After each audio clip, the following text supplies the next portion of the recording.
Bonjour à tous. Déjà le troisième et dernier épisode de la hotline du rangement et de l'organisation pour cette année. Elodie, Armel et moi avons pris beaucoup de plaisir à te concocter ces épisodes bonus et ce ne sont pas les idées de thématiques qui manquent pour continuer sur notre lancée en 2023. Mais nous sommes curieuses de connaître ton avis. Et toi, est-ce que ce format plus spontané t'a plu? Des suggestions pour améliorer le concept? Dis-le nous en commentaire ou sur nos comptes Instagram, les Bordéliques Confanti. Pour l'heure, il est temps d'aborder notre sujet du jour. Et qui dit mois de décembre dit forcément bilan de l'année et définition de ses objectifs pour 2023. Est-ce que vous êtes prêtes, les filles? On est prête. Alors, c'est Tout parti. à fait. L'idée, en fait, c'était d'aborder un petit peu finalement le sujet des bonnes résolutions, qui est un petit peu le sujet de fin d'année voilà, quand on veut faire le bilan. Donc, est-ce que déjà vous prenez des bonnes résolutions?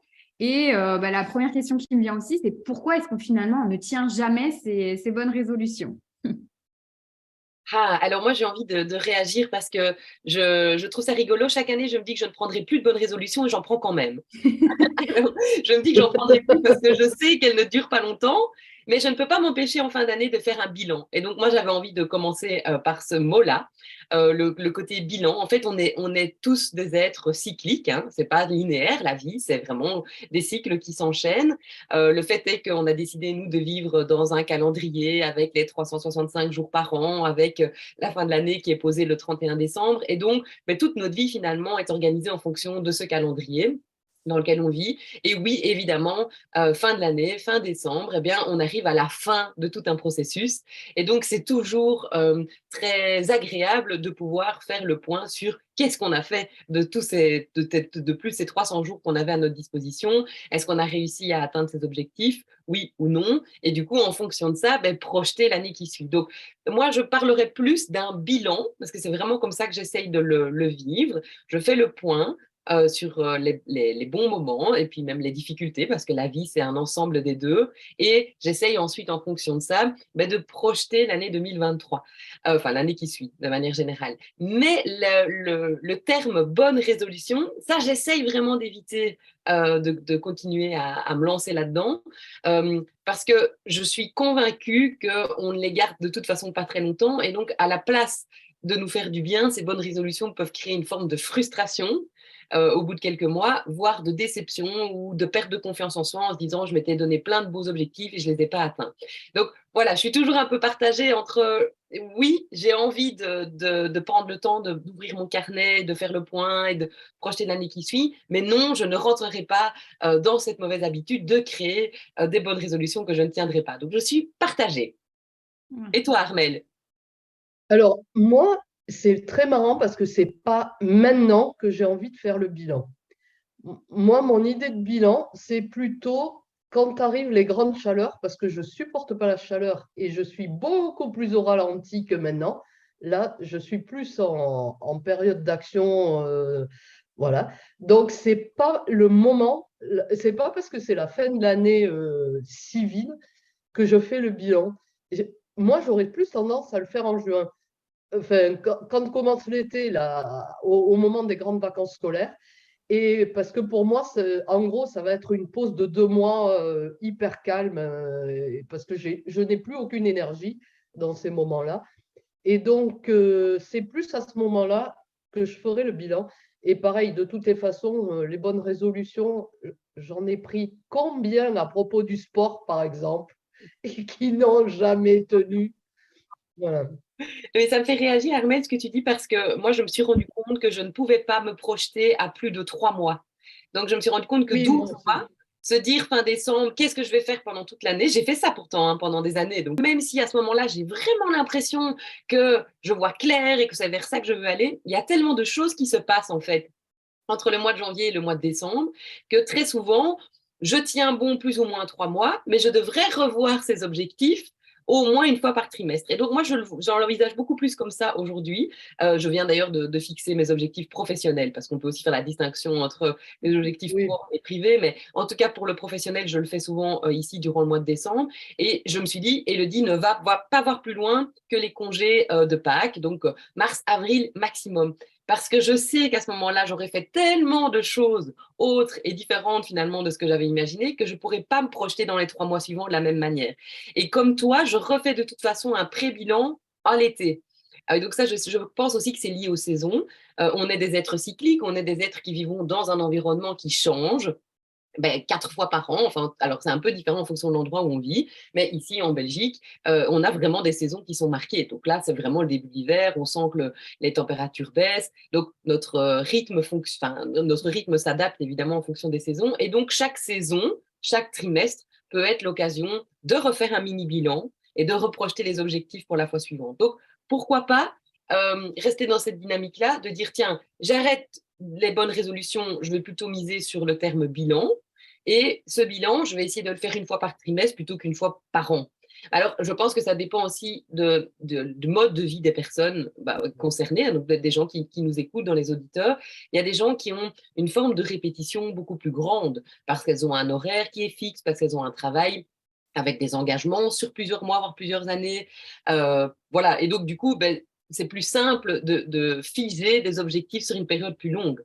Mais quand on est indépendant, entrepreneur, et donc complètement lié finalement au rythme, on va dire plutôt à l'ambiance socio-économique, entre autres, c'est le cas pour le moment, se projeter sur 12 mois, ça ne veut plus rien dire, en fait, parce qu'on ne sait pas ce qui va se passer dans les 3 prochains mois. On l'a bien vu avec la crise sanitaire, on a été fort malmenés et l'adaptation a dû être particulièrement importante pour la population de manière générale, mais les indépendants aussi, qui ont dû revoir leur activité très régulièrement, numériser, etc., des choses.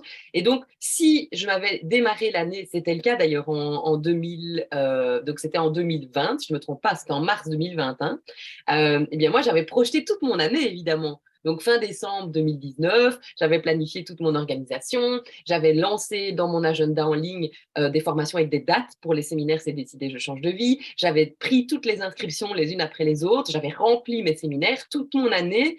Je voyais à 6 mois, 8 mois, 10 mois à l'avance. Donc, je savais que mon agenda était rempli et que je pouvais dormir sur mes 2 oreilles. Quand est arrivée la crise sanitaire, j'ai travaillé jusqu'en mars, et puis en mars, on n'a plus pu faire des événements en présentiel. Donc, j'ai dû numériser, j'ai dû rembourser toute une série de personnes qui s'étaient engagées à venir en présentiel et qui ne voulaient pas le faire en ligne. J'ai dû modifier tout mon agenda. Et en fait, depuis ce moment-là, je ne peux plus avoir une vision à plus de 3 mois de mon activité. Et encore, je mets des guillemets, parce que même les objectifs à 3 mois, je sais et je me prépare au fait qu'ils puissent être complètement malmenés par les décisions de l'extérieur. Donc ça joue aussi, je crois, beaucoup au niveau des objectifs qu'on se fixe et des bonnes résolutions, c'est qu'on oublie que nous, êtres humains, nous sommes très dépendants d'un tas d'éléments qui sont extérieurs. Si on planifie, par exemple, de se remettre à faire de la course à pied et qu'on ne tient pas compte de la saison, il est fort probable qu'avec la pluie qu'il y a pour le moment et les 5 petits degrés qu'on a ici, même si on est motivé au mois de janvier, ce n'est pas une bonne idée pour se lancer dans la course à pied. Il fait noir, c'est dangereux, il fait froid, il pleut. Donc, voilà, il faut aussi, je crois, au moment où on fixe ses objectifs, tenir compte des éléments extérieurs. La météo, les saisons, le contexte socio-économique, les microbes, on en parlait tout à l'heure, ça aussi, il y a des périodes de microbes, il n'y a rien à faire, c'est comme ça, chaque année, c'est la même chose. Voilà, je sais, Armelle, que tu vis cette situation pour le moment, les beaux objectifs que tu t'es fixés, et peut-être qu'ils vont être malmenés par les microbes qui rentrent pour le moment dans ta maison. Ah oui, oui, non, mais ça, c'est pareil. Tu avais prévu des rendez-vous et tu es obligé d'annuler. Voilà, c'est. Je pense que Et puis, le mot-clé, c'est la résilience. Il faut vraiment qu'on apprenne à être beaucoup plus résilient et à rebondir beaucoup plus vite par rapport aux situations. Mais pour ça, il faut se laisser de la flexibilité. Et je pense que c'est le mot-clé pour le principe des bonnes résolutions. C'est avoir envie de s'améliorer, avoir envie de mettre du changement dans sa vie, avoir envie d'aller vers quelque chose qui nous amène plus de bien-être, plus de joie au quotidien. Évidemment qu'on doit continuer à le faire, c'est évident. Mais on ne doit pas figer ça dans le marbre. Ça doit rester une sorte de vision. On pourrait même en faire un tableau de visualisation, parce que ça reste très vague. Un tableau de visualisation, c'est plus une idée, une sensation, une impression. Mais puis, on sait que dans la matière, quand toutes nos belles idées, notre imagination va repasser par la matière, c'est-à-dire la vie de tous les jours, ça va être tout détricoté, tout malmené. Et donc là, il va falloir faire preuve de résilience. Et peut-être aussi dans sa liste de bonnes résolutions, faire une sorte de top 3 de se dire, Ouais, voilà, c'est ce que j'allais dire, moi. ah Moi, ben c'est un peu vas-y, cette... Julie, Ouais, rebondis. c'est cette approche, ouais, moi, que j'ai. En fait, pour moi, dans l'idée des bonnes résolutions, je te rejoins un peu sur le côté, d'un côté, je trouve ça positif et de l'autre, il y a des petites choses qui me dérangent. En fait, je trouve que ça peut être bénéfique dans le sens où ça dénote une certaine volonté de changement, d'amélioration, etc., qui, je trouve, peut être source de motivation, etc. Donc, de tout casser, de dire on arrête les bonnes résolutions, etc. Je trouve ça dommage, en fait, de casser ça. Mais effectivement, de faire attention à ne pas tomber aussi dans le perfectionnisme. C'est-à-dire que en fait, les bonnes résolutions, c'est pas la liste au Père Noël où finalement on va vouloir révolutionner tous les aspects de sa vie et devenir la super maman qui crie plus sur ses enfants, avoir la super maison bien rangée, être au top au niveau professionnel, faire du sport, manger sainement. Enfin, on met une barre tellement haute qu'en fait, forcément, 15 jours après, on est complètement découragé parce que c'est inhumain d'être sur tous les fronts, en fait. Donc, moi, ce qui, je trouve, est intéressant, c'est peut-être de parler effectivement plus de questionner ses habitudes. Est-ce qu'il y a des habitudes de vie et peut-être d'identifier, comme tu disais, alors 3 ou voire même, moi j'étais plus radicale en se disant, concentrons-nous sur une habitude et peut-être d'essayer de travailler ça et sans forcément se dire, voilà, je vais le faire toute l'année, de se dire, bah, je vais essayer de le mettre en place sur le mois à venir. Ok, je veux me mettre à faire du sport, très bien, mais qu'est-ce que je peux faire et puis de le faire de manière plus concrète. Pourquoi est-ce qu'on ne tient jamais les bonnes résolutions? C'est parce que aussi, je trouve, c'est la formulation, et je pense qu'on y viendra après, souvent on est sur des choses très génériques. Je veux me remettre au sport, c'est-à-dire quel sport, quel jour de la semaine, comment, avec qui, enfin voilà, de donner aussi des aspects pratiques.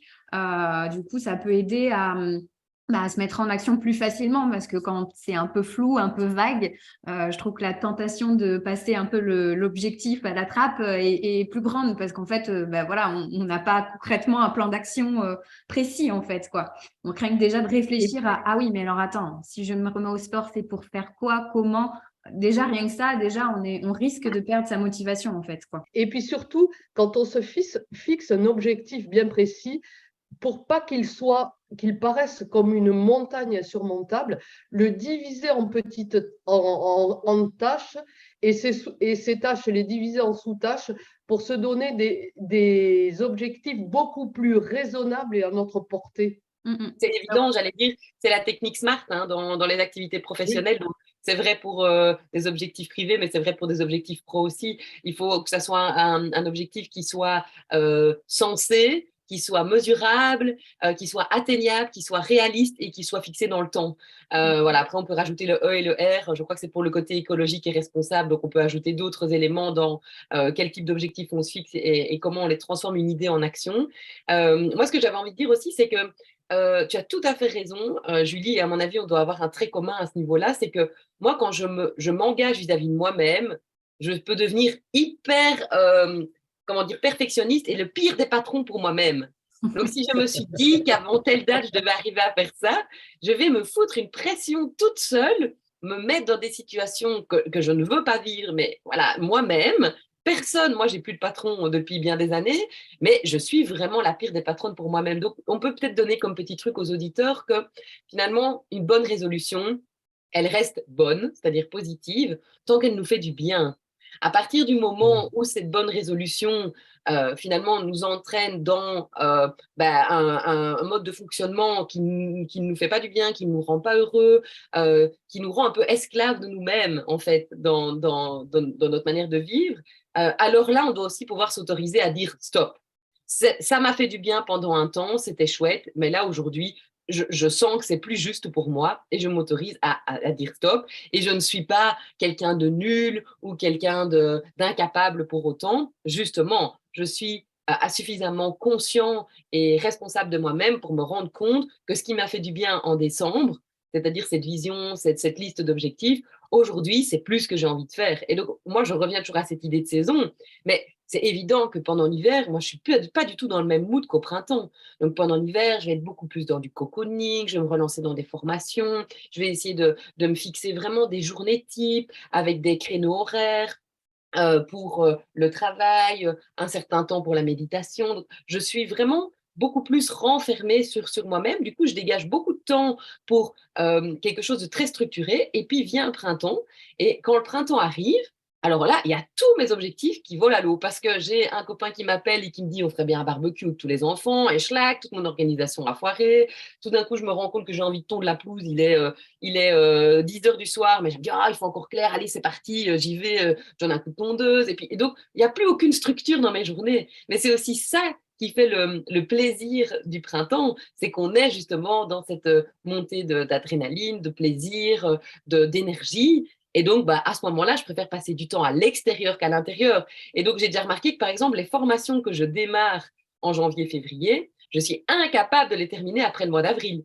Donc, toutes celles que j'ai commencées en janvier-février, je ne les ai jamais terminées, en fait. Donc, maintenant, je sais qu'un objectif réalisable pour moi, c'est je me fixe une formation que je fais pendant l'hiver. Point. Et c'est tout. Et après, j'arrête. J'essaye pas de continuer des formations, j'essaye pas de reprendre un autre module de formation. C'était très chouette en janvier-février et ça devient vachement contraignant parce que ça me demande de rentrer, de m'asseoir derrière mon ordinateur, de m'isoler et j'ai plus envie de ça à ce moment-là. Donc, c'est aussi ça, je pense, l'intérêt du développement personnel, c'est un peu d'être capable de sortir de son corps et de s'observer fonctionner. Et donc, on peut peut-être conseiller ça aussi aux auditeurs, c'est, OK, faites comme vous avez l'habitude de faire, fixez-vous une série de bonnes résolutions, mais cette année, essayez de vous observer et d'analyser un peu, tiens, quelles sont les bonnes résolutions que j'ai réussi à tenir, celles que je n'ai pas tenues, pourquoi? Pourquoi est-ce que celles-là, je n'ai pas pu les tenir? Qu'est-ce qui s'est passé? Est-ce que c'est une suite de microbes, comme on a dit? Bah oui, ça, ma foi, on a des enfants en bas âge, ça arrive tout le temps, les microbes, il faut s'y faire. Jusqu'à un certain âge, tout l'hiver, on doit vivre avec les microbes. Est-ce que c'est une activité socio-économique qui a été modifiée, donc un événement extérieur de type plutôt sociologique qui est venu perturber mon activité? Est-ce que c'est moi qui me suis rendu compte que simplement je fonctionnais vraiment par cycle ou par saison? Enfin voilà, il y a plein d'observations à faire. Et alors du coup, l'année suivante, adapter cette bonne résolution à ce qu'on a appris de soi pendant l'année. Ça, c'est intéressant. Dans ce cadre-là, on peut apprendre quelque chose. Est-ce que la bonne résolution de cette année ne serait pas d'apprendre à s'observer Très bonne idée. Voilà. Oui, moi, ça allait avec ce que je voulais dire sur la notion, tu parlais de bilan tout à l'heure aussi, et je te rejoins là-dessus, Elodie. Moi, j'avais trouvé 4 petites phrases que je trouvais intéressantes pour faire le bilan sans que ce soit quelque chose parce que quand on parle de bilan, les personnes qui n'ont pas l'habitude, elles ont toujours l'impression qu'on va y passer du temps et ça peut freiner, etc. Donc, je trouve qu'il y avait 4 petites questions que j'avais trouvées qui étaient intéressantes pour analyser un petit peu son année et se questionner justement sur son fonctionnement et ce qu'on veut mettre en place. C'était qu'est-ce que vous voulez continuer? Qu'est-ce que vous voulez arrêter? Qu'est-ce que vous commencez? Et qu'est-ce que vous améliorez? Et donc, en fait, ça permet du coup, finalement aussi d'interroger, parce qu'en fait, j'ai l'impression aussi que sur les bonnes habitudes ou les bonnes résolutions, enfin voilà, on ne sait pas trop exactement quel terme on va y mettre, mais il y a cette volonté aussi de toujours à rajouter. Mais des fois aussi, peut-être que c'est plus de questionner, arrêter quelque chose que vous faites et qui ne vous convient pas. Enfin, voilà, sans forcément toujours être dans cette opulence et de vouloir rajouter des choses, rajouter des couches, des responsabilités ou des choses. Ça peut être aussi, et je trouve ça intéressant de se dire, voilà, qu'est-ce que j'arrête? Est-ce qu'il y a du coup dans ce que je fais aujourd'hui des choses qui me plaisent plus, des choses qui sont plus en accord avec mes valeurs? Enfin, ça peut être aussi juste ça. Et finalement, déjà aussi, c'est moins de temps, c'est moins d'investissement que, je ne sais pas, d'aller faire une nouvelle activité ou de prendre des nouveaux engagements associatifs ou je ne sais quoi en fait. Donc, je trouve ça intéressant. Tu as tout à fait raison, Julie. En fait, moi, je me rends compte que je fonctionne comme ça. C'est-à-dire qu'en janvier, j'annule tout. J'ai tendance à arrêter toute la plupart de mes activités. Donc là, par exemple, j'avais repris du Warrior Yoga. Je sens que là, les derniers cours du mois de décembre, j'irai pas. C'est un système à la carte, donc je peux facilement ne pas y aller. Je sens que là, je suis juste dans une période où j'ai envie de retirer de mon calendrier, de mon agenda, retirer mes engagements, retirer des partenariats, retirer des obligations, retirer des contraintes. Et je pense que c'est vraiment typique à l'automne, de nouveau, hein, on perd ses feuilles, on fait du tri. Donc, on est vraiment dans ce. J'aime beaucoup cette idée-là, vraiment, que les bonnes résolutions pourraient être toutes formulées sous la forme de qu'est-ce que je ne fais plus ou qu'est-ce que je retire de ma vie. Parce que du coup, on va vers une notion d'allègement et on repart en début d'année dans quelque chose de beaucoup plus léger. Moi, je sais que pendant un certain nombre d'années, je fonctionne avec des carnets. J'avais tendance à la fin de l'année à reparcourir tous les carnets de l'année et à commencer le carnet de janvier avec toutes les choses que j'avais relevées dans mes cahiers précédents qui n'avaient pas été faites. Et Et je trouvais que c'était vraiment plombant. Je continuais à le faire, je ne sais pas pourquoi, un peu par perfectionnisme ou par peur d'oublier quelque chose ou de passer à côté d'une bonne idée que j'ai eue à un moment donné et qui était restée un peu dans un grenier, quoi, que je n'avais pas exploité. Et puis, je me suis rendu compte qu'en fait, ça ne me faisait pas du bien. Donc, on revient de nouveau à cette notion-là, que c'était quelque chose que je procrastinais. Quand on aime les choses, on ne les procrastine pas. Donc, déjà, rien que la procrastination, c'est un signal de j'ai pas envie de faire ça, je me force. Quelque chose, je me force pour plein de raisons, mais je me force, donc c'est pas naturel et c'est pas avec la joie que je le fais. Et puis ensuite, quand j'avais fini de faire cette liste, j'avais l'impression que je recommençais l'année avec des boulets. Ouais, avec un sac à dos Ah bien ouais. lourd. Et je me disais, c'est dingue. Donc en fait, je n'aurais jamais fini à ce rythme-là parce que vu le nombre d'idées que je peux avoir à la minute, mais moi, mon carnet, chaque année, il était plus grand avant même de commencer l'année. Ouais, Et c'est ça. donc, une année, j'ai testé ça. C'est pour ça que j'aime beaucoup ton idée, Julie, parce que ça m'a vraiment frappé quand tu l'as expliqué. Je me souviens de ça en me disant, stop, cette année, tu fais plus ça. Ton carnet, tu le fermes. Vraiment. Et d'ailleurs, j'arrive au bout. Voilà, tu écris fin 2022, tu le mets dans tes archives parce que je garde mes carnets. Il y a tellement de pépites dedans que voilà, j'aime les garder un peu en guise de souvenir. Mais tu ne retournes pas dedans parce que toutes les bonnes idées, toutes les bonnes idées, toutes les belles résolutions, tout ce qu'il y a de positif qui était dans l'année 2022, si ça doit revenir dans l'année 2023, ça reviendra. Mais en fait, j'ai commencé à faire confiance à l'univers, faire confiance à l'invisible, et me dire tout ce qui doit m'arriver m'arrivera. Mais je dois arrêter de vouloir systématiquement contrôler parce que c'est exactement comme pour la maison. Plus on fait de la rétention, moins on peut, comment dire, aller vers de nouveaux horizons. Si on conserve tout dans sa maison, on s'enferme dans cette maison devient lourde, devient difficile à quitter, c'est déjà même compliqué à un moment donné de partir en vacances parce qu'on se sent vraiment, c'est un boulet matériel. Et ben, c'est la même chose pour les bonnes résolutions. Appliquons le minimalisme aussi dans nos objectifs. Oui, c'est ça finalement, ouais.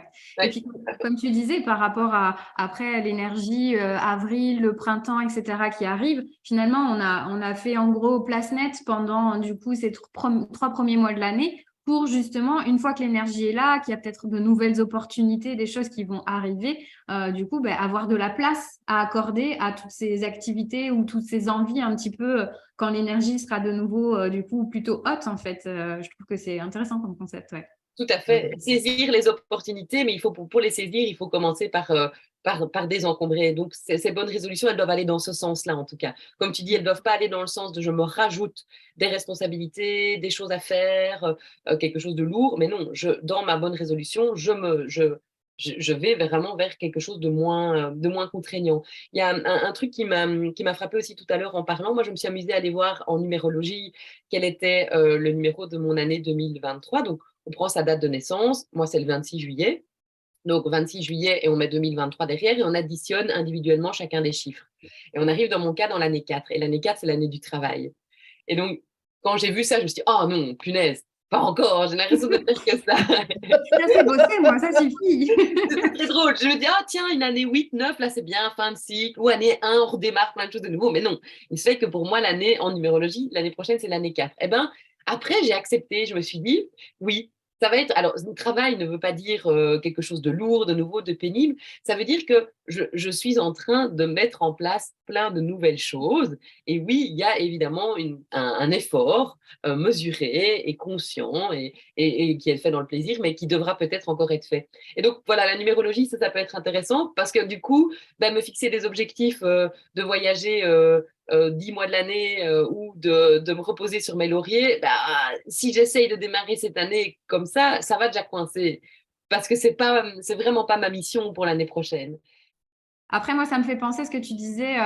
J'ai eu fait aussi, sans forcément dans ce cas-là de fixer des bonnes résolutions, c'est peut-être, et ça va avec ce que tu expliquais un peu sur la numérologie, de fixer une intention peut-être globale, un peu générale, du coup, sur l'année. Tu vois, choisir un adjectif ou un mot qui puisse dire, je sais pas, l'année du renouveau, l'année du repos, l'année enfin, tu vois, de trouver peut-être juste une intention qu'on aurait envie de mettre en place un peu dans les différents domaines de vie sans que ce soit quelque chose pour le coup. Alors, c'est un peu contradictoire avec ce que je disais tout à l'heure sur le fait de fixer des objectifs très précis, mais l'un n'empêche pas l'autre. mais par contre de donner une espèce d'ambiance et d'impulsion un peu pour son année en choisissant un mot qui représenterait un peu ce qu'on veut du coup d'une manière lequel serait-ce alors? Quel mot vous auriez envie de mettre pour l'année 2023? Moi, je n'ai pas du tout travaillé sur mes objectifs, donc je ne sais pas trop. Mais je pense que ça tournerait autour du self-care et de prendre soin de soi, quand même, je pense, moi, de mon côté. Parce que l'année 2022 qui vient de s'écouler a été une année un peu de travail, etc., de mon côté. Donc, je pense que ce serait bien de passer sur le fait de lever un peu le pied. Et toi, Armelle? Mais moi, je ne sais pas trop parce que, comme je t'ai dit, je suis pas c'est pas mon moment où je fais les bilans. Donc, Ah oui, oui. voilà, c'est. C'est rigolo parce que moi, quand tu as dit ça, Julie, moi j'ai tout de suite pensé à un mot, c'est transition. Je suis certaine que l'année 2023, c'est certainement pour ça qu'elle me demandera du travail d'ailleurs, ce sera l'année de la transition. Il y a beaucoup, beaucoup de choses en fait, vers lesquelles j'ai envie d'aller déjà depuis longtemps et les conditions n'étaient pas encore rassemblées pour me permettre d'y arriver. J'avais ces rêves, mais qui n'étaient pas réalisables concrètement. Et là, le fait qu'on vient de déménager, etc., ça rouvre, choque plein de possibilités, ça crée plein de changements financiers aussi. Donc, ça me donne vraiment l'envie d'aller une bonne fois vers cette transition. Donc, c'est une bonne idée, je trouve, de donner une intention plutôt qu'une résolution. Ouais. Et en fait, en discutant, là, en réfléchissant, tu vois, tu viens d'attirer mon attention. En fait, ça va être réorganisation parce qu'en 2023, Joël, mon mari, va prendre sa retraite. Donc, le mot, ça va être réorganisation, je pense. Ça me fait penser quand tu parles de ça, des mariés à la retraite, des changements de programme et voilà, d'habitudes quotidiennes, hein, c'est certain. Ça me fait penser au fameux terme qu'on connaît toutes les trois qui est le home management, donc la gestion de la maison et la gestion de la famille. Moi, j'aime bien dire qu'une maison, une famille, c'est un peu comme une petite entreprise et qu'il y a vraiment une nécessité d'organiser les choses. Et donc, je pense qu'une des raisons pour lesquelles les résolutions ne sont pas maintenues, en tout cas sur une période suffisamment longue après le début d'année, c'est que dès le départ, l'organisation au quotidien peut-être rencontre des difficultés, des failles. Voilà, l'exemple type, j'aime beaucoup quand tu dis ça, tantôt Julie, tu as dit, moi je vais me donner comme bonne résolution, par exemple, de moins m'énerver sur les enfants, d'être une maman plus cool, etc. Mais je pense que tous les parents ont envie de ça, c'est une résolution qu'on se donne toutes les semaines. Et malgré tout, on a des excès, des colères, on peut être fâché, on peut s'énerver, on peut crier, même si on n'aime pas ça et qu'on ne valide pas ça. Et donc, de nouveau, quelle est la source de l'énervement? Mais souvent, c'est un problème d'organisation. Si on s'énerve tous les matins sur les enfants, c'est parce que la gestion du matin n'a pas été, comment dire, adaptée à nos besoins. Alors, ça peut être un problème d'heure de démarrage, ça peut être un problème de préparation des vêtements, des chaussures, des mallettes, des cartables. Hein. Je crois qu'on dit cartable en France, et nous, on dit mallette. Voilà, donc c'est peut-être que dès le départ, en fait, la résolution est bonne, mais le terrain sur lequel on veut installer cette bonne résolution est miné par des difficultés qui, si elles ne sont pas travaillées à la source, vont de toute façon rejaillir d'une manière ou d'une autre. On peut donner un autre exemple, c'est la consommation. Donc, il y a beaucoup de gens qui vont se dire, ah oui, non, moi, l'année prochaine, par exemple, j'achète moins de vêtements. Ça, j'en connais plein des copines qui vont se dire, non, mais là, c'est bon, 2023, c'est l'année où j'arrête de remplir mon dressing et d'acheter des tas de choses. Mais quelle est la source d'achat compulsif?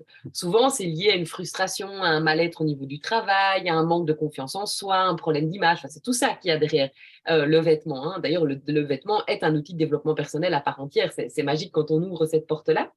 Et donc, si on ne va pas voir l'origine du problème, de simplement écrire dans un carnet, cette année, j'achète moins de vêtements, non seulement, comme tu l'as dit tantôt, Julie, c'est pas du tout un objectif mesurable. Donc, je ne sais pas, moi, on pourrait plutôt se dire, je limite mon budget de vêtements, le budget trimestriel ou mensuel à tel montant. Déjà, c'est déjà beaucoup plus précis. C'est concret, ouais. Et on peut limiter le nombre de pièces. On peut dire, je ne m'achète pas plus de X nouveaux vêtements. On peut se dire, je n'achète pas plus de X nouveaux vêtements avec tel budget et pas plus de X% de seconde main. Voilà, ça devient précis. Mais même en faisant ce travail de précision de l'objectif, si le problème à la source n'est pas réglé, on va se retrouver à un moment donné de toute façon confronté à notre frustration. On va racheter des choses. Et alors, non seulement on ne résout pas le problème, mais en plus, on est en colère contre soi-même parce qu'on n'a pas atteint ses objectifs. Donc là, vraiment, ces bonnes résolutions, elles n'amènent rien de bon. Donc, il y a un travail en amont à faire au niveau de la gestion et de l'organisation. Et nous, on parle évidemment beaucoup plus de tout ce qui tourne autour des familles, de la maison, du matériel, de l'encombrement. Hein, c'est la thématique qui nous rassemble ici dans les bordéliques repentis. Mais c'est sûr qu'une maison encombrée, une maison mal organisée, une maison qui nous demande au quotidien une dépense d'énergie, une dépense d'argent, une dépense de temps, et qui du coup crée des agacements, des disputes, des chamailleries entre les enfants. Eh ben, tout ça, c'est source de plein de problèmes. Et donc, tous ces problèmes ne vont pas être résolus parce que fin décembre, on décide de faire une liste de bonnes résolutions. Ça, c'est vraiment se voiler la face. Et c'est vraiment essayer, c'est comme si on prenait tout simplement un Dafalgan ou on va dire un anti-fièvre parce qu'on a mal à la tête. On fait que finalement masquer le syndrome sans aller chercher vraiment le problème de fond. Donc, ça, on peut peut-être attirer l'attention aussi des auditeurs là-dessus, c'est que souvent, il y a un travail en amont à faire qui est plus important pour pouvoir voir ces bonnes résolutions aboutir, ou en tout cas donner plus de chances aux bonnes résolutions d'aboutir. C'est ça, c'est finalement de peut-être pas se dire je vais moins acheter de vêtements, mais plus je vais essayer de comprendre pourquoi finalement la bonne résolution, c'est ça, c'est d'essayer d'aller creuser et de travailler peut-être sur cette raison de fond plutôt que du coup finalement sur du coup la problématique qui est la résultante de tout ça, quoi. Moi, j'ai un bel exemple par rapport à ça. Moi, je n'achète pratiquement pas de vêtements. Ça, c'est vraiment pas comment dire, mon plaisir. Par contre, j'ai tendance à acheter beaucoup de choses pour la maison. Donc, finalement, c'est pas mieux, hein, parce que c'est quand même une dépense aussi et c'est quand même de la surconsommation. Mais je me suis rendu compte en déménageant, donc en quittant la grande maison pour une maison beaucoup plus petite, en fait, et une maison très froide pour une maison beaucoup plus chaude, qu'en fait, pendant des années, j'ai acheté des tapis pour la précédente maison. Et chaque fois, l'idée derrière, c'était de rendre l'espace plus chaleureux, d'avoir moins froid, de ne pas voir les enfants par terre et de les voir sur un tapis. Mais évidemment, tapis, enfants, chiens, chats, campagne, ça fait pas bon ménage du tout. Et donc, en fait, les tapis, ils tenaient jamais plus de quelques mois. Et j'avais beau essayer de les nettoyer, un pipi de chien sur un tapis, voilà, ça devient tout de suite horrible. Les taches de plasticine dans les fils des tapis, j'avais beau essayer de les retirer, ça partait pas. Et donc, moi qui suis plutôt perfectionniste et maniaque, évidemment, je voulais que ce tapis reste nickel. Et donc, j'avais tendance à changer régulièrement ces tapis. Et donc, un jour, je me suis dit, mais c'est quand même incroyable. J'ai l'impression que je les ai changés il y a à peine 6 mois et que je recommence. Et c'est en fait une de mes voisines. Parce que souvent, je donne les tapis. Parce qu'il y a beaucoup de gens de mon entourage qui alors reprend les tapis pour les mettre dans un espace plus de stockage, par exemple. Donc, qu'il y ait des tâches, c'est pas grave. Eux, ils l'utilisent vraiment pour couvrir le sol. Et j'ai une voisine qui m'a dit, mais c'est incroyable le nombre de tapis que j'ai chez moi qui t'appartiennent en fait au départ. Et là, je me suis rendu compte, je me suis dit, mais t'es pathétique, ma pauvre vieille, pourquoi tu donnes toujours tes tapis comme ça aux gens? Et donc, je viens de me rendre compte en déménageant que le problème, c'était vraiment la maison qui, depuis en fait 10 ans, je redoute l'hiver, je sens quand l'hiver arrive que j'ai froid. J'ai froid pendant 2 semaines, et puis je remets des pulls, et puis je remets des chaussettes, puis je remets des pantoufles, mais malgré tout, il fait froid. Et donc, en fait, c'est ça. Mais il fallait que je vive ce switch pour me rendre compte de la source du Oui, problème. oui, mais voilà. C'était la maison. Oui, oui. Mais en fait, en discutant, là, m'est venue une image. En fait, pour faire pousser la belle plante de nos objectifs, il faut d'abord soigner le terrain, le sol, l'enrichir avec du bon compost et tout ça. Et ensuite, on pourra y faire pousser nos bonnes résolutions. Tout à Oui, fait. Et je suis pas se d'accord. fixer des objectifs irréalistes, parce que ça, c'est un peu le problème aussi, c'est que à la fin de l'année, ici, la période des fêtes, c'est très magique, hein. Moi, j'aime beaucoup cette période parce Oui. que c'est la féerie, c'est les illuminations, Oui. c'est le monde des enfants. Ici, en Belgique, on a Saint-Nicolas, donc on fait croire un tas de trucs aux enfants avec la Saint-Nicolas. Ben voilà, il y a ce côté très plaisir, épicurien, on va manger des bonnes choses, tout le monde s'aime. Ben voilà, c'est très bisounours ce que je dis, mais c'est quand même vachement les valeurs qui sont véhiculées à la fin de l'année. Et donc, nous, C'est tout ça à nous met fait ça. ça nous met dans un état d'esprit un peu, je suis sur mon petit nuage, allez, tout est possible pour l'année qui vient, on tire un trait sur toutes les mauvaises choses, on oublie le passé, on va vers l'avenir. Et donc, moi, j'adore cette dynamique-là, mais du coup, ça nous met dans un état d'esprit de quelqu'un un peu d'utopiste, d'un peu idéaliste. Et donc, au moment où on va ancrer, au propre comme au figuré, vraiment avec son encre dans le carnet, voilà mes intentions, si on est dans cet état d'esprit un peu rêveur, eh bien, on va en fait oublier que la vraie vie, c'est plus compliqué que ça, quoi. Et donc, on va avoir tendance à fixer des objectifs qu'on n'arrivera pas à mettre en pratique. Donc, Rien que ça, au moment où on l'écrit, se dire, bon, ok, là, je suis dans un bon mood, ça fait 2 semaines que je suis en congé, que je vois toute ma famille, qu'on fait des fêtes à gauche, à droite, voilà. Alors, hop, à ce moment-là, on a envie de se mettre dans son fauteuil. Moi, les films de Noël, par exemple. Moi, ça me met dans un état d'esprit, j'adore regarder un bon film de Noël. Il y a rien de plus agréable avec un chocolat chaud et que son plaid avec sa petite bougie. Mais à ce moment-là, je sens qu'au printemps, tout va arriver, que ça va être merveilleux. J'ai vraiment cette impression-là. Mais sauf qu'au printemps, si ça tombe, il pleut, parce que peut-être que c'est un printemps pluvieux. Et peut-être qu'en fait, au printemps, il y a eu plein de choses qui se sont passées, voilà, qu'on ne devait pas, qu'on ne pensait pas gérer. Et donc, le décalage entre l'état d'esprit de la fin de l'année et puis la réalité quelques mois après peut aussi créer, peut en tout cas expliquer pourquoi les objectifs ne sont pas maintenus pendant 12 mois après, quoi. Est-ce qu'il ne faudrait mieux pas faire ce bilan et prévoir des objectifs en janvier plutôt, par exemple? Pourquoi Peut-être, pas? ouais. C'est sûr que l'état d'esprit du mois de janvier est différent, mais il est un peu plus glauque, hein. Moi, en janvier, perso, Oui, c'est la là, là, descente, ouais. voilà, c'est la descente. On sent vraiment, d'ailleurs, d'ailleurs, c'est un mois off hein, pour les activités d'indépendants, etc. On sait que c'est un mois où on facture pratiquement pas. Les gens ont dépensé tout leur Ouais. argent, ont vu trop de monde, ils sont fatigués. De nouveau en janvier, c'est de nouveau les grippes et les trucs, c'est vraiment une période de microbes. Hein. Puis on s'est tous vus, on s'est tous embrassés, donc on s'est tous refilé plein de microbes aussi. C'est typique. Hein. Et donc, après les fêtes, c'est qu'on est fatigué, on rentre dans sa bulle et on commence seulement l'hiver. Donc, on se dit, oh là là, ça va être long, au secours. Voilà. Prochain objectif, les vacances de carnaval, qui nous semble hyper loin. Et donc, c'est peut-être un peu de nouveau trop Ouais. négatif. Il faudrait trouver un entre-deux. Moi, je pense que novembre, ça pourrait être une bonne idée. Oui, Ouais. finalement, Un d'être peu plus tôt. anticipé plutôt, ouais. Voilà. Et moi de mai-juin, là, c'est pas mal aussi de revoir pour l'été. Par rapport au fait justement qu'on était un peu dans un mood positif, etc., et qu'on se laissait peut-être un peu emballer dans le fait de fixer ses objectifs. Et ça me fait penser typiquement, moi j'en parle dans mes formations en gestion du temps, on a ce qu'on appelle en fait le biais de l'optimisme. C'est-à-dire qu'on pense, quand on fixe souvent ses objectifs, aux conditions idéales où l'énergie est toujours au top et la motivation toujours au rendez-vous, que voilà, tout va bien se passer. Enfin, donc, il y a cette notion, je trouve, qui est intéressante aussi, de se dire, attention, vaut mieux au contraire être dans une vision plus réaliste, voire presque même pessimiste, d'anticiper un certain délai quand on fixe un peu ses objectifs, parce qu'il y a toujours des imprévus et que du coup, voilà, il faut avoir anticipé un peu cette espèce de marge pour pouvoir avoir la sécurité au cas où. Donc, voilà, essayer de penser à ça et de se dire, oui, on se laisse apporter par l'élan des fêtes, etc. Et de bien anticiper un petit peu tout ce qui peut finalement mal se passer, puis il y a la fameuse aussi loi de Murphy, voilà, que tout ce qui peut mal tourner va mal tourner, c'est sûr. Donc, voilà, dans ces objectifs, il y a cette notion aussi d'anticiper un peu le côté négatif aussi qui peut arriver, Oui, quoi. et quand on le vit, parce que ça nous arrive à tous, hein, se dire, ben, c'est peut-être pas plus mal que ça soit en train de foirer ce truc.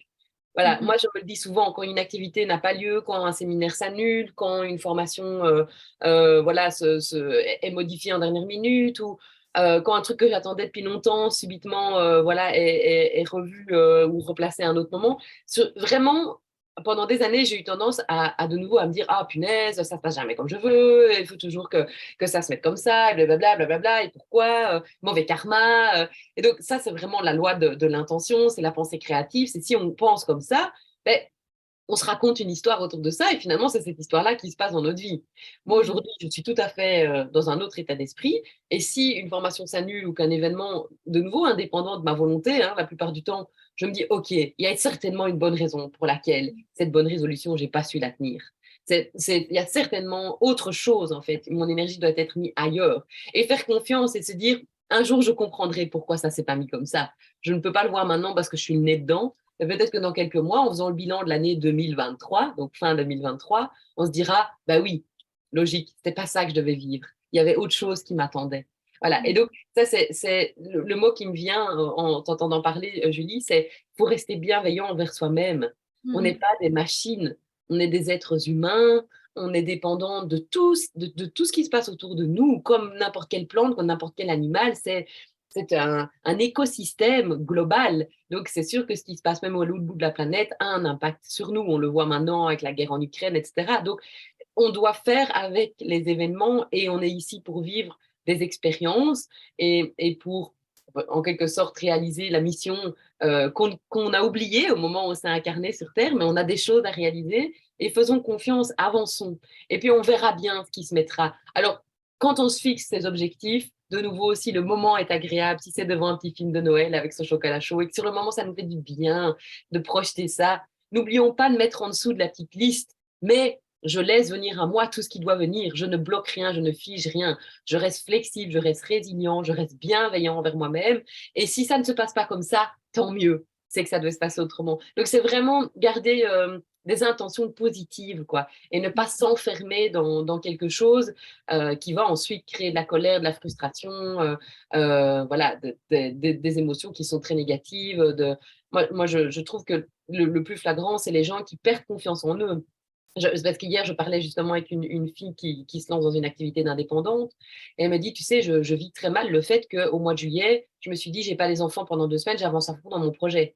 Puis elle dit, il faisait beau, il faisait super beau cet été, j'avais eu un début d'année compliqué, j'étais tellement contente de pouvoir sortir, voir mes amis, c'est ce que j'ai fait tout l'été. Et puis finalement, je me suis dit, c'est pas grave, en septembre, quand les enfants rentrent à l'école, ça y est, je lance. Et puis elle dit, en septembre, il y a un autre projet qui est arrivé, j'ai pas pu me mettre sur mon truc. Et puis je me suis dit, c'est pas grave, c'est pas septembre, ça sera novembre. Et elle me dit, on est fin novembre et je n'ai rien fait de ce que je voulais faire depuis le mois de juin. Et je lui ai dit, c'est rien, tu as fait autre chose pendant ce temps-là. Tu avais autre chose à vivre, une autre expérience à découvrir, d'autres gens à rencontrer, d'autres sensations à ressentir. Quand ça sera le bon moment, ça sera le bon moment. Et donc, ça aussi, c'est se laisser porter par les choses. Alors, elle me dit, mais là, maintenant, je dois vraiment avancer. Mais je dis, voilà, peut-être que tu es une sous-pression. Peut-être que tu as besoin, en fait, c'est ça que tu dois apprendre derrière. C'est peut-être que tu ne peux travailler que sous pression quand il te reste 3 semaines avec vraiment une deadline très courte. Alors, apprendre cette leçon. L'année prochaine, au mois de juin, ne te dis pas, je vais faire plein de trucs cet été. Si tu sais que l'été, c'est pour toi une période de fête. Voilà, donc c'est juste ça. Et s'observer, ne pas s'en vouloir et être bienveillant. Et puis ensuite, se dire, bon, ok, c'est bon, là, j'ai quand même appris quelque chose sur moi. L'été, c'est pas une période où je peux m'arrêter. Voilà, moi, j'ai appris ça cet été aussi. J'ai toujours dit, en été, on se repose. Et puis, fin de l'été, j'avais pas arrêté. Et il y a quelqu'un dans un commentaire qui m'a dit, mais Élodie, l'été, c'est pas une période de repos, en fait. C'est une période de floraison, c'est une période où tout est possible, les journées sont plus longues. C'est le moment où tu dois justement être en action. Oui, mais parce que c'est les congés scolaires des enfants, on doit faire une pause. Donc, de nouveau, on peut être en décalage avec ça et se dire, bah non, c'est une période où on lance plein de projets, on fait plein de choses, je me reposerai fin de l'année. Voilà. Ou, comme toi, tu dis, Armel, moi, la fin de l'année, c'est une période où je n'ai pas spécialement envie de faire le bilan. Voilà. Ben, très bien. On est tous différents. Donc, je pense que c'est vraiment la grande leçon qu'on peut retenir. Ces bonnes résolutions doivent être adaptées à qui on est, à ce qu'on vit, et puis essayer de les faire les plus souples possibles et les plus joyeuses possibles. Vraiment, dans cette dynamique-là, ça peut marcher. C'est une belle conclusion, je trouve. Oui, tout à fait. Est-ce que vous voulez aborder d'autres points qu'on n'aurait du coup pas forcément J'ai noté plein de choses. Il y a encore un petit truc sur lequel je voudrais revenir, c'est que les bonnes résolutions, on les fait en décembre parce que nous, on vit dans un calendrier qui est en fait le calendrier chrétien. Mais il ne faut pas oublier que pendant que nous, on vit cette réalité-là, il y a plein d'autres cultures en même temps que nous, dans d'autres parties du monde, et des fois plus proches que ce qu'on pense, qui vivent dans un autre calendrier et qui donc ne posent pas du tout cette fin de cycle à ce moment-ci. Donc, voilà, ça peut des fois être un peu déculpabilisant pour les gens qui ont l'impression de ne pas être dans le rythme qui est global de la société ici en Europe au XXIe siècle, de se dire, tiens, on peut aller voir le calendrier viking, donc tout le calendrier des pays du Nord. Il y a aussi il y a des fêtes qui sont différentes. On peut aller, voilà, moi, je découvre beaucoup de célébrations aussi autour de la thématique des sorcières. Donc voilà, pourquoi pas, on peut faire des cérémonies à ce moment-là. On peut se reconnecter à d'autres rythmes que ceux-ci. Et on peut aussi observer les animaux et ce qu'il y a autour de nous, la nature de manière générale, si ça nous aide. Moi, en tout cas, ça m'aide beaucoup. Par exemple, pour le moment, il fait très brumeux chez nous. Ça fait plusieurs jours qu'il y a une purée de pois pas possible, mais c'est même dangereux sur la route parce qu'on ne voit rien. Et ce matin, en promenant mon chien, je me disais, ben voilà, je suis dans le brouillard. Je suis dans le brouillard, au propre comme au figuré. Et c'est pas grave. À un moment donné, le soleil est là, c'est juste que je ne le vois pas pour le moment, mais il est derrière la brume. Et quand la brume s'en ira, ou quand je prendrai un peu de hauteur, parce que souvent c'est le cas, la brume c'est plus bas, hein, eh ben, le soleil reviendra. Mais je peux accepter que maintenant je suis dans la brume. Donc voilà, peut-être qu'on peut aller chercher dans d'autres cultures, d'autres religions, et des éléments plus liés à la nature et aux animaux, des observations qui peuvent nous faire nous sentir moins seuls dans nos questionnements et dans nos remises en question de la fin de l'année. Ok, super. Et on peut en revenir, oui, observer nos cycles personnels aussi, qui ne sont pas ceux de tout le monde. Comme je te disais, moi, l'été, pour moi, c'est horrible. Je n'aime pas du tout l'été. Mais il fait trop chaud chez vous, c'est pour ça. Ouais, voilà, c'est ça. Et déculpabiliser sur ce genre de choses, c'est pas grave. Oui, Tout oui, à c'est fait. ça, c'est d'avoir une certaine ouverture, du coup, de s'observer, comme tu disais, Élodie, tout à l'heure, et voilà, d'avoir une ouverture d'esprit sur le fait que c'est parce qu'on ne rentre pas, entre guillemets, dans le moule un peu général que c'est forcément une mauvaise chose, quoi. Que si ça nous convient à nous, finalement, hein, c'est le plus important, quoi. Mais on peut très mal vivre ce décalage. D'ailleurs, il y a des gens qui ne supportent pas la période des fêtes de fin d'année et qui vivent chaque Aussi, année vraiment une période difficile. Voilà, et ils ont l'impression qu'ils sont obligés d'être heureux et d'être joyeux, alors que ce n'est pas du tout une période où ils sont comme ça. Ça peut aussi passer au cycle féminin, bien sûr, les cycles de manière générale. D'ailleurs, on a commencé en parlant de cycle, donc on terminera en parlant de cycle. Dans notre cycle féminin, qui est habituellement composé de 4 semaines, donc de 4 moments, il y a les 4 saisons. Et il y a vraiment une saison pour se délester, qui est la saison d'automne, et il y a vraiment une saison pour créer, imaginer, qui est plutôt la saison du printemps. Et donc, voilà, c'est aussi ça. Peut-être que notre liste de bonnes résolutions, on a intérêt à la faire au bon moment de notre cycle pour être dans cette envie de créer, cette motivation.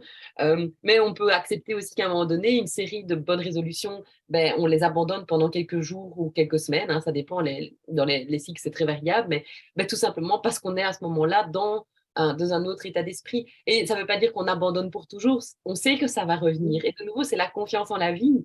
On sait que tout ce qu'il y a de bon pour nous reviendra. Et donc, profitons des périodes de down aussi et apprenons, tirons les leçons de tous les événements plus compliqués qu'on peut vivre. Il y a plein de belles choses. En fait, c'est toujours essayer de voir le positif dans ce qu'on vit, voilà, et d'amener de la gratitude dans sa vie. Ça, c'est vraiment un truc, en développement personnel, ça change tout. Tout. Oui, c'est sûr, ouais, l'état d'esprit est hyper important. Ouais. Après, moi, je voulais juste ajouter un dernier point. On a parlé un petit peu tout à l'heure des habitudes. Et ce que je trouvais intéressant, en fait, c'est pour arriver à tenir dans le temps aussi ces bonnes habitudes. Moi, quelque chose qui fonctionne bien à titre perso, mais j'ai pu voir ça aussi dans mes accompagnements, c'est le fait de s'engager aussi auprès d'une personne tierce. Voilà, le cas du sport, c'est la copine qu'on emmène du coup pour se motiver avec nous, faire du sport. Et quand il y en a une qui, voilà, un petit coup de mou, c'est l'autre qui prend le relais, etc. Mais c'est valable aussi, par exemple, au niveau professionnel, de pouvoir trouver un peu des personnes qui ont un projet similaire. Tu parlais d'entrepreneuriat, Élodie. C'est vrai que dans l'entrepreneuriat, on peut avoir la solitude un peu voilà, de l'entrepreneur. On trouve des personnes qui vivent un peu le même quotidien dans des réseaux ou même voilà, des proches qui ont une situation similaire. Je trouve que se faire des petits calls une fois par semaine, toi, t'en es où? Tiens, tu pourrais faire ça, réfléchir un peu, co-développer, etc. Ça peut être hyper intéressant pour aller au bout de ses objectifs et de ses envies en s'engageant avec une autre personne. Voilà, c'est sûr qu'à plusieurs, ça fonctionne toujours mieux sur le long terme, je trouve. Oui, mais ça, c'est très variable. C'est très motivant. Oui, parce que moi, j'aurais tendance à prendre la bonne résolution de ne plus m'engager à long terme avec quelqu'un. Oui, c'est rigolo. Voilà. Comme ça, Parce que je sais que ça m'emprisonne et que ça m'empêche ensuite d'aller vers un autre projet qui me tente plus parce que justement, humainement, j'ai pas envie de faire du mal à l'autre et donc je vais me sentir forcée. Et dès que je me sens forcée, ça fonctionne plus. Donc, moi, j'aurais tendance à dire ma bonne résolution, c'est de ne plus m'engager dans une activité sportive qui me lie à une salle et à quelqu'un. Donc, j'aurais plus facile de tenir une bonne résolution où, par exemple, c'est je vais courir 2 fois par semaine, mais je ne fixe pas le jour, je ne fixe pas l'heure, je ne fixe pas l'endroit.